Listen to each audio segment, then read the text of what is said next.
처음에 호텔 로비에 도착을 했을 때 그 통로 양쪽으로 예술 작품 같은 게 걸려 있더라고요. 장난 아니다. 좋은데? 야. 니하오. 안녕하세요. 체크인. 가까이 가서 보니까 사람 키만한 대형 부적 2개가 통로 양쪽으로 액자에 넣어서 걸어놨더라고요. 부적이 맞구나.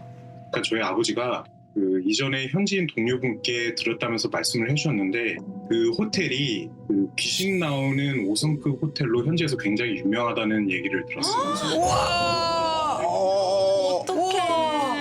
그 현지에서 가장 좋은 호텔이었고 그래서 오히려 이제 저희 가족은 재밌다고 생각을 하고 뭐 사진도 재밌다. 찍고 그랬는데 그래, 안 당할 땐 재밌지. 여긴가 보다. 여기다, 여기다. 들어가자. 갑니다.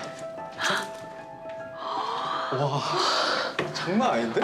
진짜 좋다. 방 뭐야? 왜 이렇게 좋아? 너무 좋아. 체크인하고 들어간 호텔의 분위기는 무시무시한 소문과는 전혀 달랐습니다.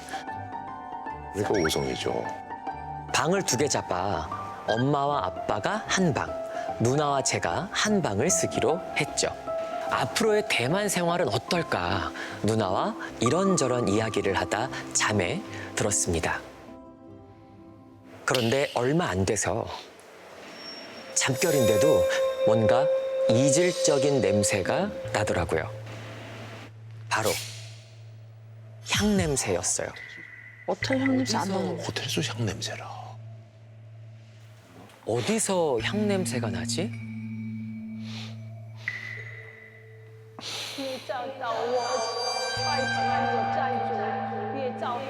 문 밖 복도에서 반복적으로 웅얼거리는 소리 같았어요. 아, 소리된 공포.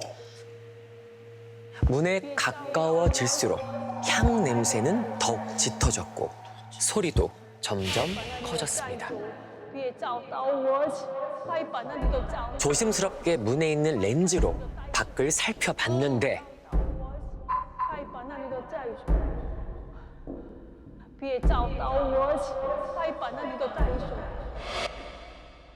아무도 없는 거예요. 소리도 갑자기 멈췄고요. 이상하네. 어디서 들리는 소리야? 다시 침대로 몸을 돌렸습니다. 얼마나 잤을까? 뭔가 몸이 불편하고 이상한 느낌이 들었어요. 눈을 슬며시 떠보니까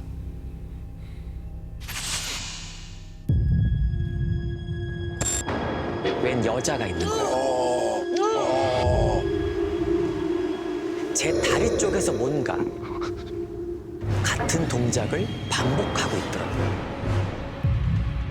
너무 놀라서 일어나려는데 몸이, 팔, 다리가 전혀 움직이질 않는 겁니다. 가인이려구만. 뭐지? 왜 이러지? 몸을 내려다 보니까 온몸에 붉은색 비단 천이 칭칭 감겨져 있는 거예요. 그 순간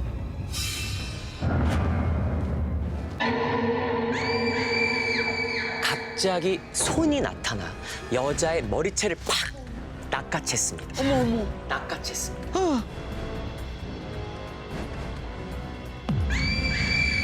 험악한 표정을 한 할머니와 할아버지였는데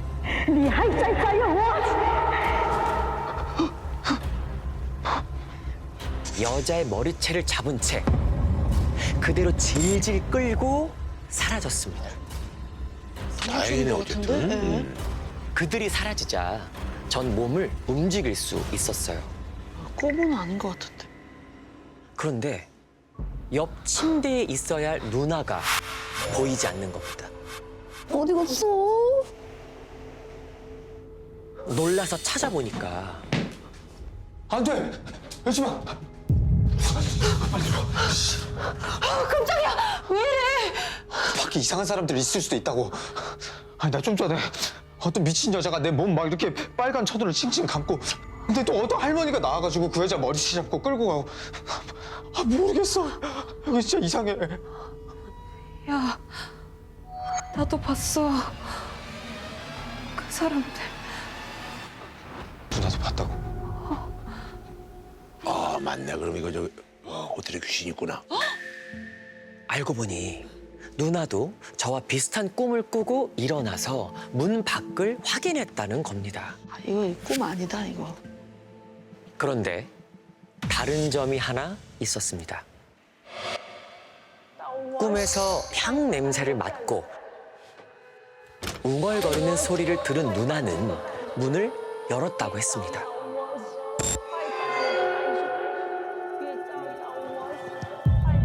복도와 방문 사이에 없던 철창문 하나가 생기는 게 보였는데 전통 옷을 입은 할머니와 할아버지가 꼭 제사를 지내는 것 같았대요. 무서워진 누나는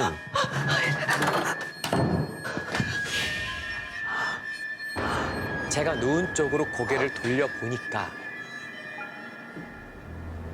여자가 제 팔을 베고 옆에 누워 있었다는 거예요. 야, 이거 뭐야 이거? 누나의 이야기를 듣자 팔부터 온몸에 소름이 쫙 돋았습니다. 저희는 그 즉시 부모님 방으로 가서 잠을 잤죠. 다음 날 누나는 무섭다며 오늘도 부모님 방에서 자겠다고 했고 저는 방을 바꿔보기로 했습니다.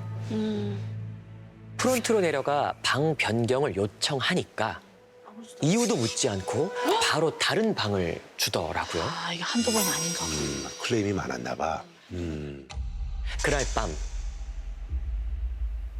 바꾼 방에서 혼자 자고 있는데 인기척이 느껴졌습니다. 아 어떡해. 전날 밤 생각이 나서 급히 눈을 떴는데 누군가 걸터 앉아 있는 거예요. 어제 그 여잔 것 같았습니다. 따라왔어. 와 또 찾아왔어. 따라왔어. 따라왔나 봐. 제가 소리를 내자 여자가 뒤를 돌아봤는데 정말 예쁘게 생긴 여자가 절 가만히 쳐다보고 있었어요. 쳐다보고 있었어요. 그때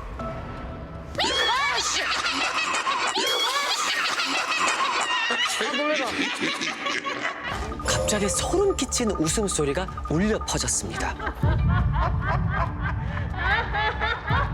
어제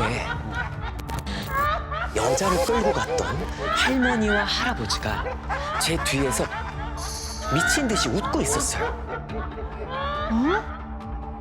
있었어요. 미동 없이 절 쳐다보던 여자는 서서히 일어나더니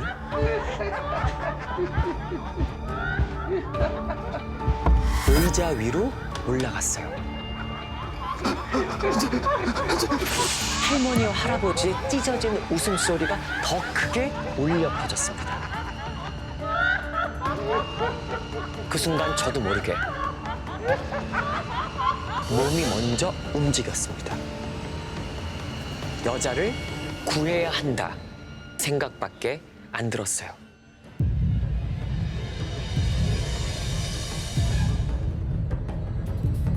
전 여자의 다리를 안아 올리면서 미친 듯이 천을 풀었습니다. 마지막 힘을 끌어다 잡아 뜯었고 쿵! 가까스로 여자와 함께 바닥으로 떨어졌습니다.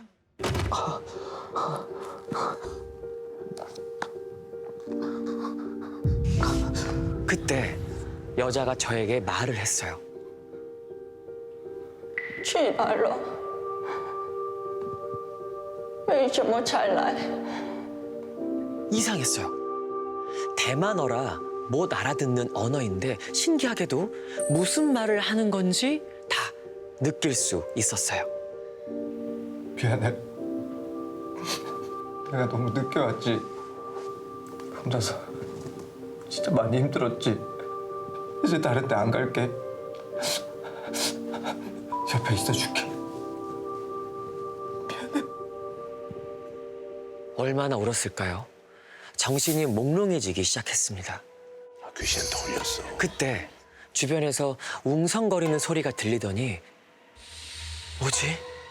정신을 못 차리고 있는데 Sir, you need to stay calm. Sir! Sir, are you alright? 정신이 들며 주위를 둘러본 저는 너무 놀라 그 자리에 주저앉았습니다. 그렇지. 제가 Sir, 속옷 차림으로 are you alright? 호텔 로비에 서 있었거든요. 이게 뭐야? 그리고 눈앞을 본 저는 또 한 번 경악했습니다. 손이 썩은 것처럼 시커먼 거예요. 로비에 있던 큰 부적이 새까맣게 칠해져 있었거든요. 그때 너무 놀라서 그대로 주저앉았죠. 그래서 제가 갑자기 속옷 차림으로 나와서 부적에다가 구리약을 막 칠했다고 하는데 저는 그때 기억이 하나도 나지를 않았었고요. 귀신 시켰나 봐. 싫었다. 그런가 보다. 사실 귀신보다는 제가 아무 기억이 안 난다는 게 더 무서웠어요. 그렇게 조금 있으니까 그 호텔 매니저가 얘도 방으로 찾아왔어요. 매니저는 저에게 교수님이 작은 의식을 치러줄 건데 괜찮은지를 물었어요. 교수님? 그러자 교수는 저를 앉혀놓고 제 어깨와 허벅지를 때리기도 했어요. 아, 그 의식을 하는군요.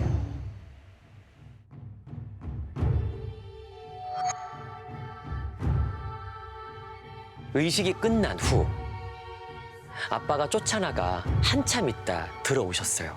그리고 들려준 이야기는 놀라웠습니다. 그 교수란 사람 호텔 봐주는 사람이라고 하더라고. 교수는 호텔과 전속 계약을 한 무속인이라고 했습니다. 아, 전속으로 계약을 했어? 그러니까. 투숙객한테 문제가 생기면 와서 의식을 치러준다고 하더라고요. 저는 왜 그런 거래요? 그 귀신이 너를 남자친구라고 생각해서 그래서 붙는 바람에 네가 홀린 것 같다네. 네? 여기가 제일 좋은 호텔이잖아. 실현당한 여자들이 마지막 밤을 보내고 목숨을 끊는 일이 많나 봐. 아이고, 뭐야. 근데 아버지 현지 동료분이 이런 얘기를 해주시더라고요. 대만에는 오래전부터 살아온 원주민이 그치. 있고 그리고 전쟁과 그 맞아요. 식민지 시기를 겪으면서 이주해온 한족이 있는데 그 원주민과 한족 간의 계급이 형성이 되면서 소수민족인 주민들에 대한 그런 불평등이 심해졌다는 거예요. 그래서 그 양쪽 집안의 남녀가 사귀기라도 하면 부모님들이 무력을 써서 강제로 헤어지게 했던 일들이 많았다고 얘기를 들었어요. 아유. 아, 교수의 의식이 있고 난 후 여자는 보이지 않았어요. 다행이네. 2년 뒤 새벽에 자다 깼는데 왠지 서늘한 느낌이 들었습니다.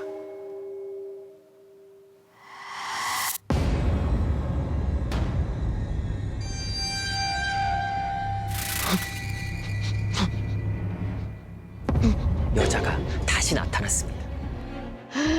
2년 뒤에?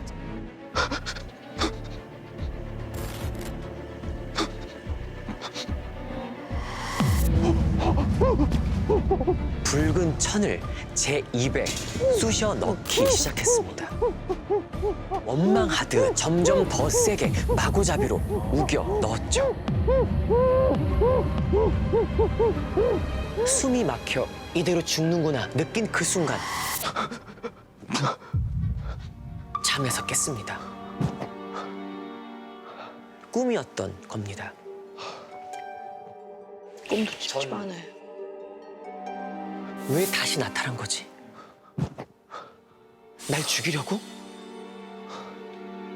숨을 가다듬고 물을 마시려 침대에서 일어난 그때 방이 흔들리기 시작했어요.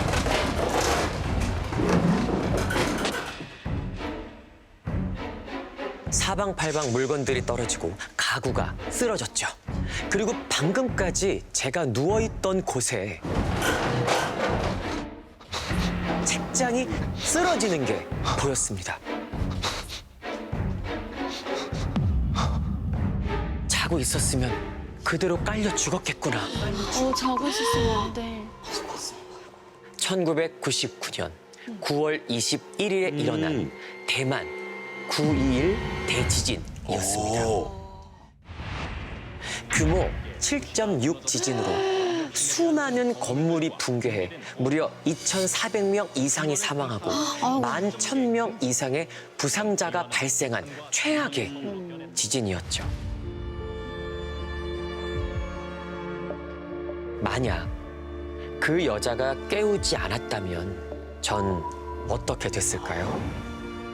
정말 절 남자친구로 생각해 구해준 걸까요? 그렇다면 그 여자는 호텔에서부터 저와 계속 함께 있었던 걸까요? 会载我去边吧，去吧。 이제 승철 씨가 초등학생 시절에 아버지 사업으로 이제 가족에서 다 같이 인도네시아를 가서 살게 됐대요. 이제 아버지의 사업은 현지 내에서 굉장히 대박이 났고 이사를 가게 됐는데 깨끗하고 방도 많고 되게 넓은 그런 저택이었다고 해요. 중정이라고 아시죠, 여러분? 알죠, 알죠. 네, 이 큰 저택 안에 가운데 정원 같은 거. 네. 집 안쪽에 있는. 네. 진짜 성공해. 네, 중정까지 있었던 거예요. 근데 이 중정이 이렇게 뭔가 오랫동안 관리를 안 한 약간 그런 느낌이었대요. 문을 열고 안쪽으로 들어가면 이 음산한 기운이 확 느껴지고 정원 곳곳에는 이제 람부탄 열매가 썩어서 널브러져 있고 이제 그걸 본 아버지가 여기 좀 관리 좀 해야겠다. 그래서 어머니가 알겠어요, 헬퍼한테 얘기해 둘게요. 이렇게 하고 이사를 잘 마무리하게 됐대요. 그리고 이사한 첫날 밤이 됐습니다. 이제 보통 이사하고 자는 날은 좀 잠자리가 바뀌니까 좀 잠에 잘 못 들거나 좀 불편할 수 있잖아요. 근데 그런 거 없이 승철 씨나 부모님 두 분 다 잠 굉장히 잘 잤다고 해요. 참 많네. 네. 근데 다음 날 자고 일어난 누나의 표정이 유독 어두워. 누나가. 네, 누나의 표정이. 그래서 엄마, 나 방 좀 바꿔줘. 아니, 밤새 바람에 나무가 너무 흔들려서 그 소리 때문에 한숨도 못 그럴 잤어. 수 있지, 그럴 수 있지. 이게 누나 방만 좀 구조가 특이했는데 중정과 연결된 방이었대요. 네, 이제 한쪽 벽면은 이제 통창으로 돼 있는데 그 통창 너머에 중정이 이제 보였던 거죠. 제일 좋은 방이긴 한데. 예. 뷰는 좋죠. 근데 그 중정에서 계속 시끄러운 소리가 났다 그러는 거예요. 왜? 그 누나가 잠이 들려고 눈을 감았는데 뭔가 슥, 슥, 슥, 슥. 중정 창문 쪽에서 뭔가가 휘청, 휘청 거리는 게 보이더래요. 그 나무가 흔들리는구나 하고 생각하고 다시 자려고 하는데 나무가 이게 어찌나 흔들리는지 눈을 감아도 계속 아른거리더래요. 게다가 이 슥, 슥, 슥, 그래. 슥, 거슬리지. 그 소리도 밤새 멈추지 않고 엄청 거슬리잖아요. 근데 이게 나무 부딪히는 소리도 아니고 이렇게 뭔가 땅을 파는 뭐 그런 소리처럼 이제 그 얘기를 들으신 어머니는 알파 아주머니를 부르셨어요. 혹시 어젯밤에 중정에서 청소하셨냐? 뭐 그렇게 급한 거 아니니까 천천히 하셔도 됩니다. 근데 어제 일찍 잠이 드셨다고 하시는 거예요. 헬퍼 아주머니는. 그럼 아니네. 별다른 이유를 찾지 못하고 다음날 아침이 됐어요. 누나가 오들오들 떨면서 겁에 질린 채 엄마를 찾았대요. 엄마가 무서워. 그래서 무슨 일인가 보니까 누나가 자는데 어디서 척, 척, 척 한 소리가 나더래요. 잘못 들은 거야. 신경 쓰지 말자 하면서 이제 자려고 하는데 또 어디선가 척, 척 하는 소리가 나더래요. 이 소리 어디서 들리는 거지? 그리고 이제 소리의 행방을 찾아서 이불 밖으로 눈을 빼꼼히 내놓고 보는데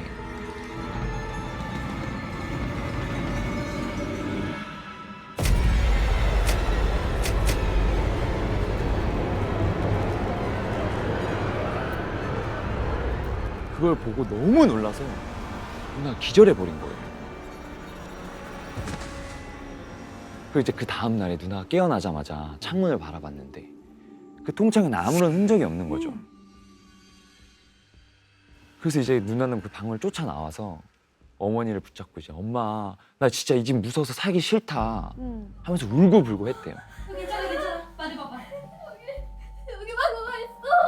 아유, 괜찮아. 너무 무서워. 아니야, 괜찮아. 엄마, 우리 이상하자, 엄마. 잠자리가 바뀌어서 그런 거야. 근데 이제 이사한 지가 얼마 안 됐잖아요. 그 상황 속에서 이제 당장 뭘 현실적으로 할 수 있는 부분이 없으니까 어떻게 좀 참아보자 하고 이렇게 딸을 달랬대요. 그러니까 이제 누나가 그럼 엄마랑 승철이가 내 방에서 같이 자주면 안 돼? 그러면 든든하지.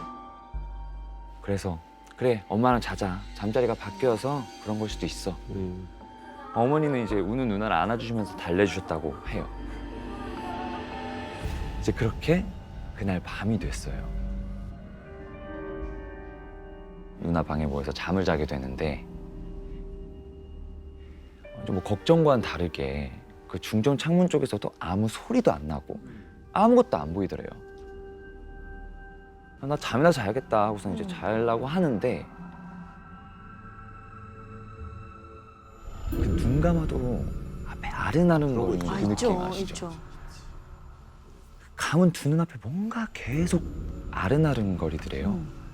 그래서 승철 씨가 살짝 눈을 떴는데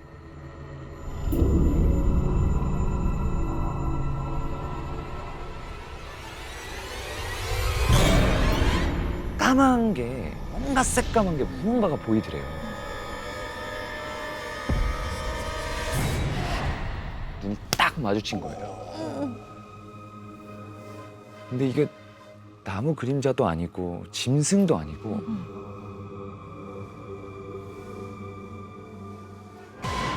사람 그림자였던 거예요.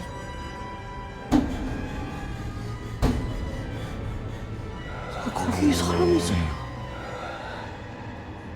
근데 그 순간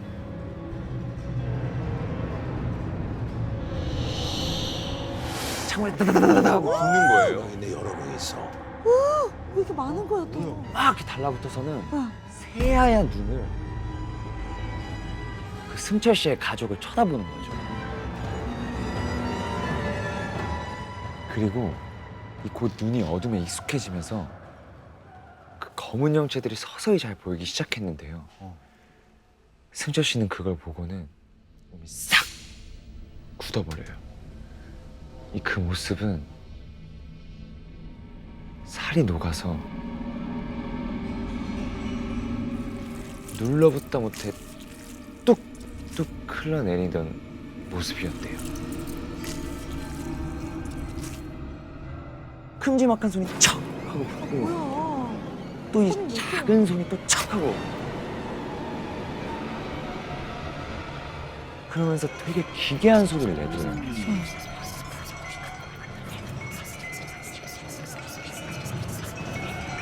너무 겁이 나잖아요. 소리도 못 내고 이제 손으로 입만 꾹 막고 말없이 눈물을 엄청 흘렸대요. 근데 그때 딱 그 순간에 승철 씨랑 누나를 확 낚아채가지고 그 방을 뛰쳐나온 거예요. 어머니가 네. 어머니 바꾸라. 어머니랑 누나도 그 창문 형태를 같이 본 거예요. 와 이거 꿈이 아니야 이거는. 그래서 어머니가 그 누나랑 승철 씨를 데리고 그 방을 탈출을 해서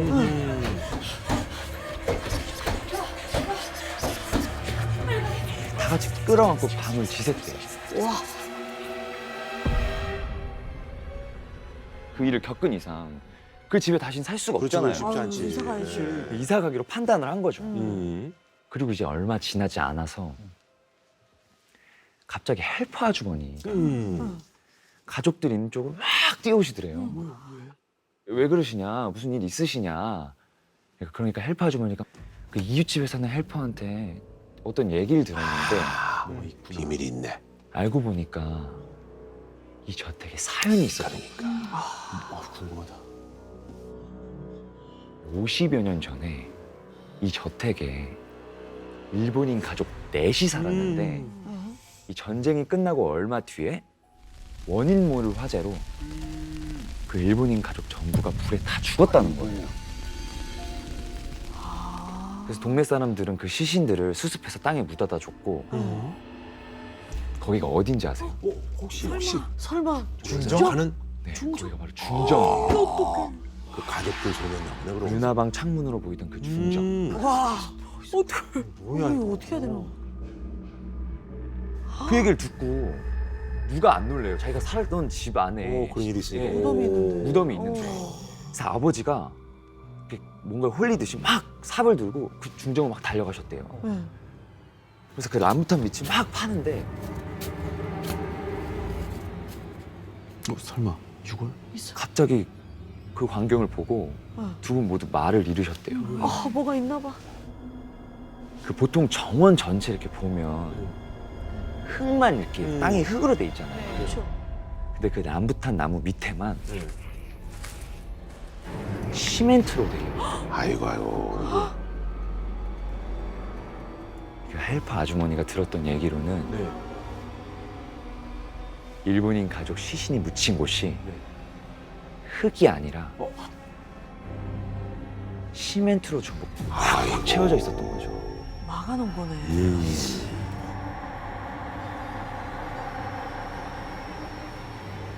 2017년 제가 무려 삼수를 마치고 원하던 대학에 합격 통보를 받은 날 정우야, 그동안 너무 고생 많았다. 우리 아들 합격 기념으로 우리 가족 모두 일본 여행이라도 갈까? 좋지? 언제 준비했어, 여보? 몇 박 며칠이야? 5박. 제 합격 기념이라고는 하셨지만 사실 아버지는 엄마랑 같이 여행 갈 명분이 필요하셨던 것 같아요. 저희 아버지는 엄마밖에 모르는 완전 아내 바보 그 자체였거든요. 본심이 좋군요. 예. 다정하시다. 이번 여행도 일본 여행을 가고 싶어 했던 엄마를 위해 가자고 하신 거였습니다. 그렇게 우리 네 가족은 일본 오사카로 떠나게 됐습니다. 오사카에 도착해서 도톤보리에서 사진도 찍고 철판 요리며 라멘에 스시까지 본토 음식도 배부르게 먹었어요. 아쉽지만 마지막 밤이 찾아왔습니다. 호텔 근처에 있는 식당에서 저녁 식사를 할 때였어요. 너무 축하한다. 아 진짜. 엄마 아빠 나 사진 찍어줄게. 좋지. 남는 건 사진뿐이야. 하나 둘 셋. 잘 나온다. 여보 김치? 한참 부모님 사진을 찍어 드리고 있는데 찍어줘.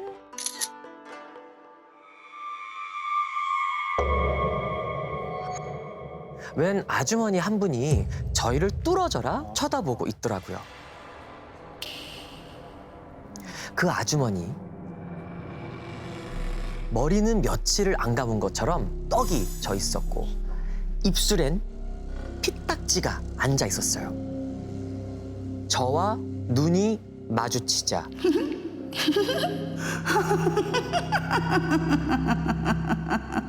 눈은 무표정인데 입만 크게 벌려서 웃는 얼굴이 왠지 기이하더라고요. 그런데 갑자기 嫉妬でたまらない嫉妬でたまらない嫉妬でたまらない嫉妬でたまらない 일본어로 뭐라 중얼거리는 거예요. 그리고는 주머니에서 무언가 꺼내더니 엄마에게 내밀었습니다. 어이유.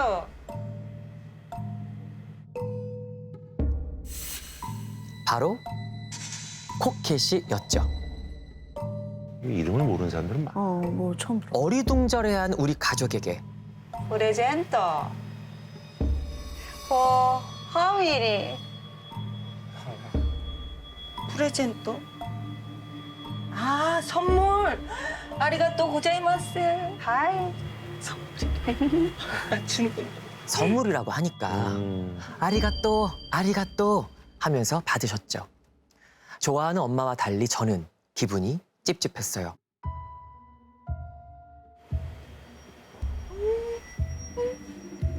엄마, 그거 그냥 버리면 안 돼. 얘는 왜 예쁘기만 한데.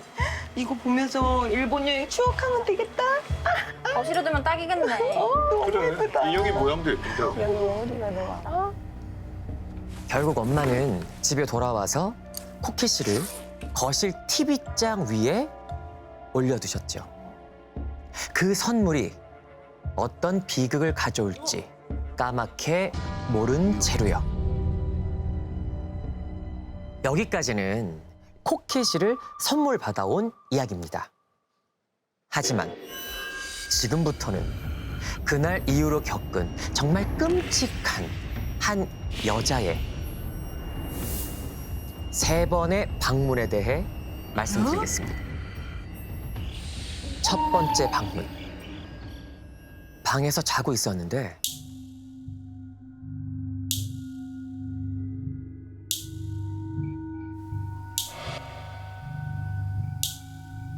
똑똑똑인가? 물 떨어지는 소린가? 손톱으로 책상을 두드리는 소리 같기도 했어요. 눈동자를 굴려 방 안을 살폈는데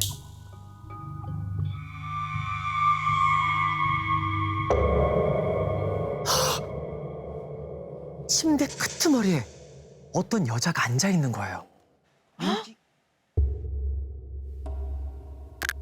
여자는 백지장처럼 하얀 손을 입으로 가져가 손톱을 떡떡 물어뜯고 있었습니다. 손톱 물어뜯는 소리구나.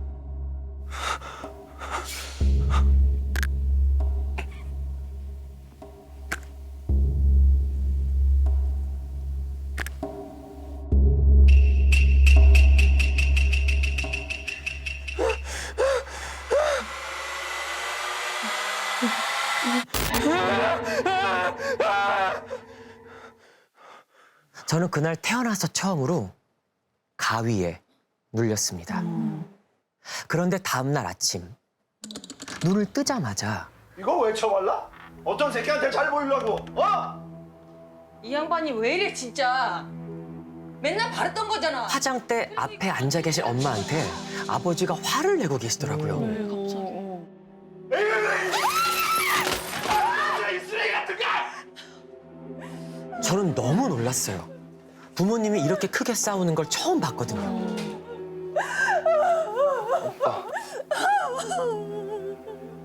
두 분 사이에 뭔가 안 좋은 일이 있나 보다 하고 그냥 넘겼습니다. 그리고 일주일 뒤 두 번째 방문. 또다시 온몸이 무거워지며 가위에 눌렸는데요. 제발 이번에는 그 여자가 나타나지 않길 간절히 바랬습니다.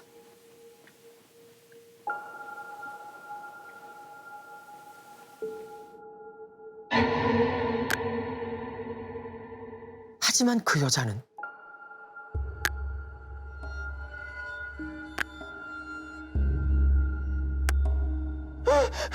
이번에도 침대 끝에 앉아 있었어요.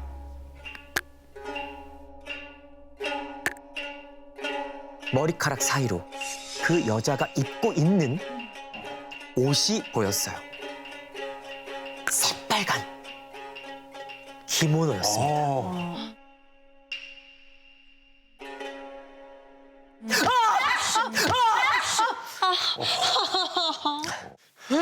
악몽에서 깨어나듯 눈이 확 떠졌는데 아직 밤이더라고요.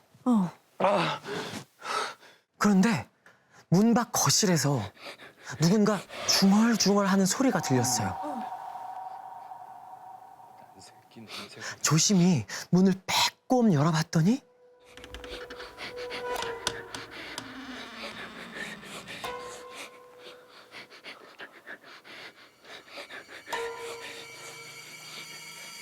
거실 한가운데에 앉아있는 사람이 보였습니다. 아버지였습니다. 손에 뭔가를 움켜쥐고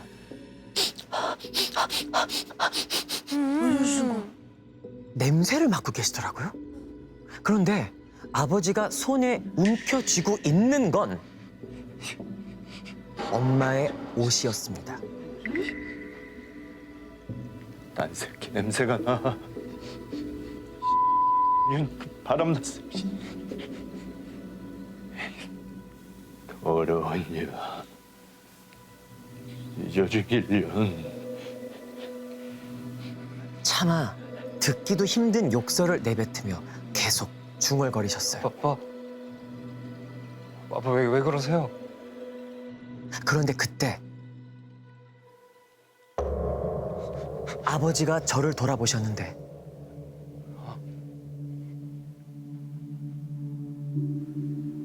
아빠. 아버지의 눈에 안광이 어두운 거실인데도 아버지 눈이 빛나고 있는 거예요. 저는 꼼짝없이 굳어서 움직일 수도 없었습니다. 분명 아버지인데 아버지 같지 않았거든요. 뭐가 씌었나 봐. 그리고 며칠 뒤 말도 안 되는 일이 일어났어요. 아버지가 엄마 회사에 찾아가서 한바탕 난리를 치신 거죠. 너는 왜 그 새끼 앞에서 그렇게 웃음을 질질 흘리고 지랄이야? 어? 당신 진짜 미친 거 아니야? 왜 남의 직장에 와서 그 난리를 쳐? 미쳐? 누가 미쳐? 아 그래 잘 됐어. 오늘 한번 너 죽고 나 죽고 결판을 내 오늘 그냥.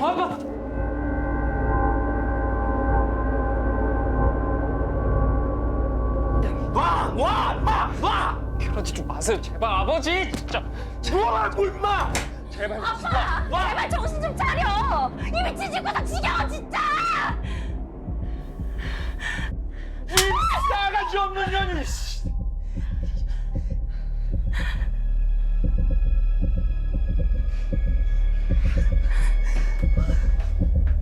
이 집구석 시정원 진짜.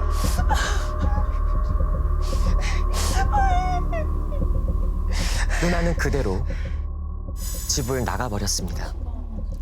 제 가족은 돌아갈 수 없는 강을 건너고 있는 것만 같았어요.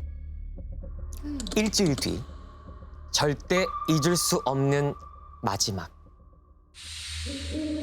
세 번째 방문.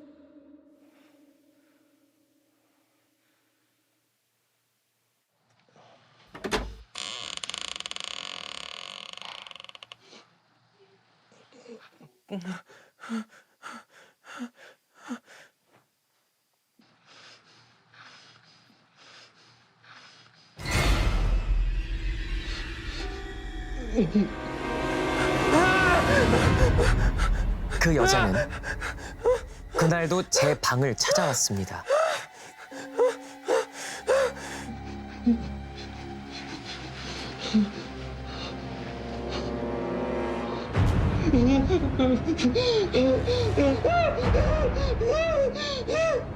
그 여자 환희에 찬 것처럼 입을 크게 벌리고 웃고 있더라고요.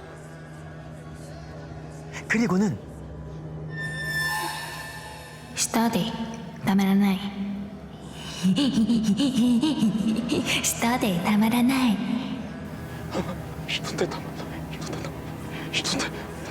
저는 온몸에 소름이 돋았습니다. 떠올랐거든요. 嫉妬でたまらない嫉妬でたまらない 시토데 타마라나이. 이 말, 일본 오사카에서 만난 아주머니가 저희에게 다가오며 중얼거렸던 그 말이었어요. 그때 비명 소리에 놀라 거실로 뛰쳐나갔습니다. 그런데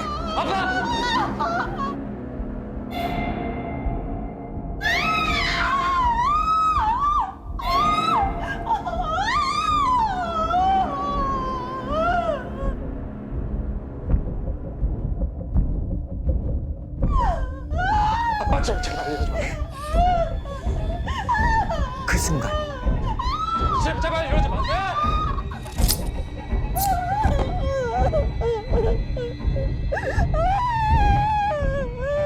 아버지는 엄마의 머리채를 잘라버리셨어요. 그 순간 吉である回れないように髪の毛なんか全部切ってやる。 한 달 안 되는 기간 안에 다 일어났던 일인 아. 것 같아요. 기간이 얼마 안 정말 매일매일 되네요. 심하게 싸우셨어요. 엄청. 아버지가 한 번도 살면서 그런 모습을 보여주신 적이 없으셔서 늘 비속어를 정말 제가 성인이 될 때까지 한 번도 사용하신 적 없었고요. 한 번도 매를 드신 적도 없었어요. 근데 이제 중얼거리는 내용을 들어보면은 진짜 입에 담을 수 없는 비속어를 반복하신다던가 이거는 전혀 뭐가 말이 시인 없다. 거야. 내가 확인해 봐야 된다. 어. 내가 끝을 내야 된다. 이런 것도 있으셨고 너희를 낳은 게 내 인생의 최대 실수다. 너희는 태어나면 안 됐다. 약간 그런 어투로 말씀을 하셨거든요. 처음 보는 모습을 저희한테 이제 보여주시니까 저희도 아무것도 못했던 것 같아요. 이러다 더 큰 일이 날 것 같아 저는 어쩔 수 없이 경찰을 불렀습니다. 경찰서에 갔다가 저는 먼저 집에 돌아왔습니다.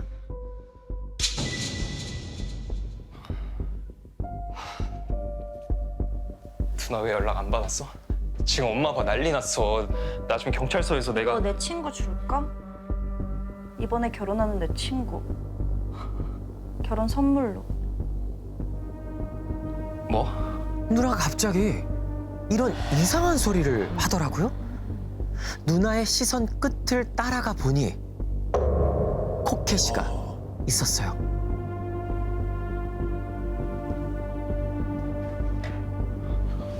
그래, 다 이것 때문이야. 이것 때문이었어.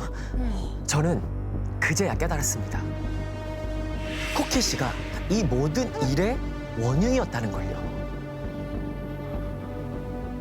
순간 번뜩 정신을 차린 저는 집 근처 하천으로 나갔어요. 그리곤 그대로 물속에 던져버렸습니다.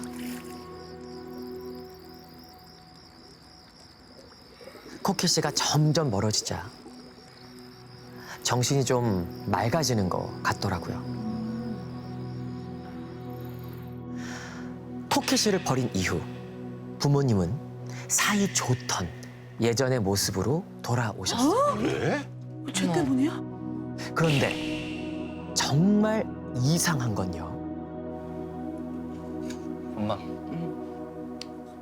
그 우리 일본에서 받은 장식품 기억나? 장식품? 어. 우리 집에 그런 게 있었어? 뭐라고요?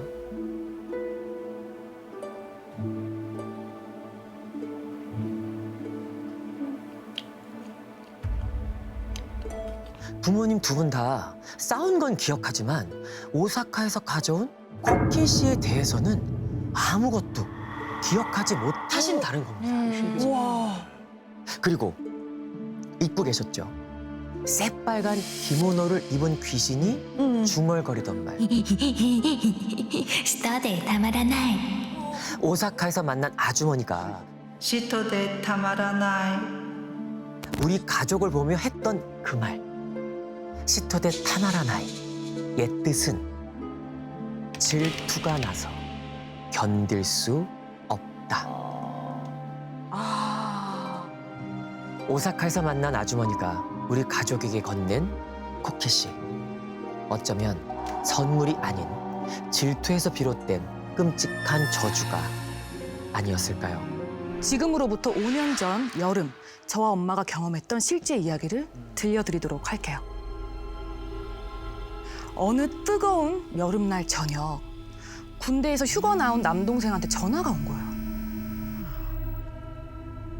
누나 나 이거 지금 술 먹으려고 하는데 민증을 놓고 왔어. 좀 가져다 줄 수 있어? 이 남동생은 집에서 걸어서 1시간 정도 거리에 대학가에서 술을 먹고 있었어요. 그래서 엄마랑 그래 뭐 1시간 운동하는 겸 해서 다녀오자 집을 나섰죠. 집에 돌아오면서부터 시작됐어요. 버스를 타고 집에 돌아가야 되나 생각을 했는데 뭐 제가 매일 통학을 했던 길이기도 하고 뭐 깜깜해도 뭐 상관없겠다 싶어서 집에 걸어가기로 한 거죠. 한 10분 10분 정도 지났을까? 뭔가 이상함을 느꼈어요. 엄마, 뭔가 이상하지 않아? 너무 이상해. 사실 이 길은 차도 많이 다니고 사람도 굉장히 많이 유동인구가 있는 활발한 거리였어요. 근데 그 많던 차와 사람이 하나도 안 보이는 거예요. 이상하다. 더 이상했던 건 이 길가에 있는 아파트와 주택들이었는데 그 많은 집들 중에 불이 켜져 있는 곳이 한 군데도 없는 거예요. 그리고 문 연 가게가 하나도 없는 거예요. 마치 죽은 동네처럼. 엄마랑 저는 어떻게 이럴 수가 있지? 진짜. 택시 오면 빨리 타고 집에 들어가자. 이런 얘기를 하면서 길을 계속 걸어갔어요. 그때 저 멀리서 할머니 한 분이 이렇게 걸어오시는 거예요. 그렇게 어두컴컴한 길에 단둘만 있었잖아요. 엄마랑 저랑. 할머니가 오시니까 안도감이 생기는 거죠. 근데 할머니 약간 차림새가 이상하긴 했어요. 이 밤에 하얀 한복을 입고 새하얀 머리를 쪽을 쥐고는 보자기로 싼 큰 짐을 들고 계셨거든요. 할머니는 우리를 지나쳐서 점점점 멀어지셨어요. 그 순간 팔짱을 끼고 있던 엄마 팔이 엄마도 느낌 이상하구나. 엄마도 느낌 이상해. 떨리는 거예요. 엄마, 왜 그래? 왜 그래, 엄마? 조용히 해. 너 저 할머니 발소리 들었어? 저 할머니 발이 없어. 발이 없다고? 그냥 쓱 지나간 거. 너무 무서웠는데 엄마가 이제 한복 치마가 기니까 못 봤겠지. 이렇게 생각을 했어요. 그리고 한참을 막 또 걷고 있었죠. 그 순간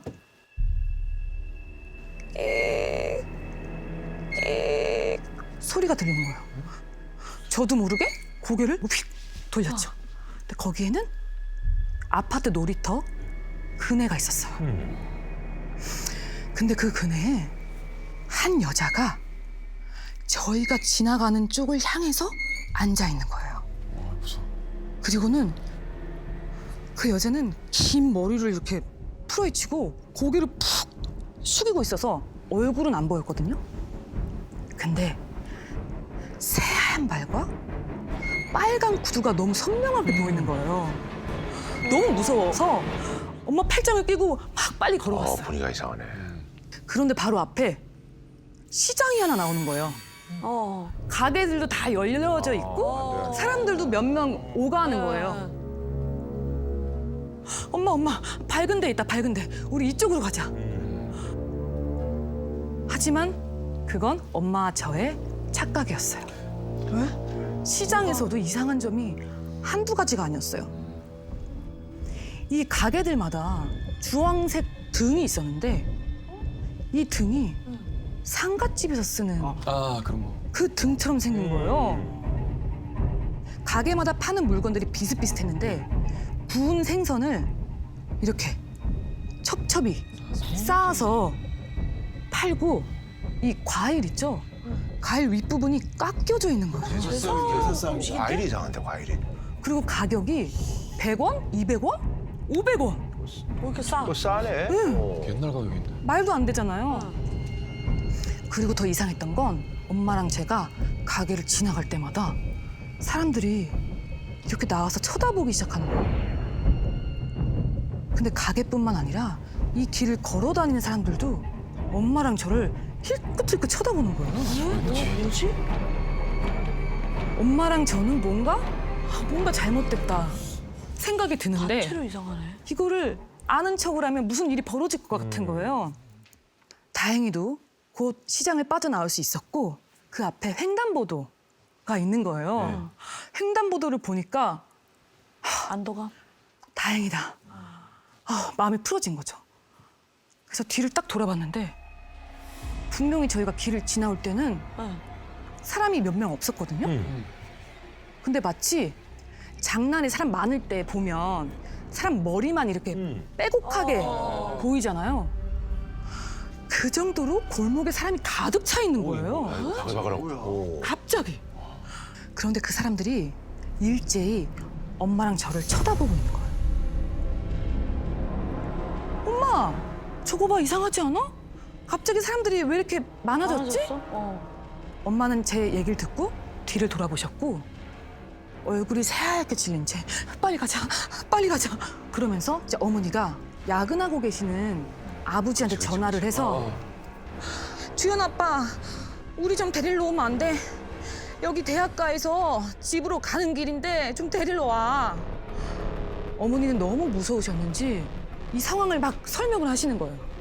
그런데 전화가 뚝! 그냥 하고 끊겼어요. 그런데 그때 횡단보도에 보행 신호가 딱 켜진 거죠. 건너편에 있는 인도의 발을 딱 딛는 순간 자동차 경적 소리랑 자동차가 쌩쌩 지나다니는 소리가 들리는데 마치 시끄러운 소음이 볼륨을 이렇게 올리는 것처럼 꺼져 있다가 확 올리는 것처럼. 점점 그 소리가 커지는 거예요.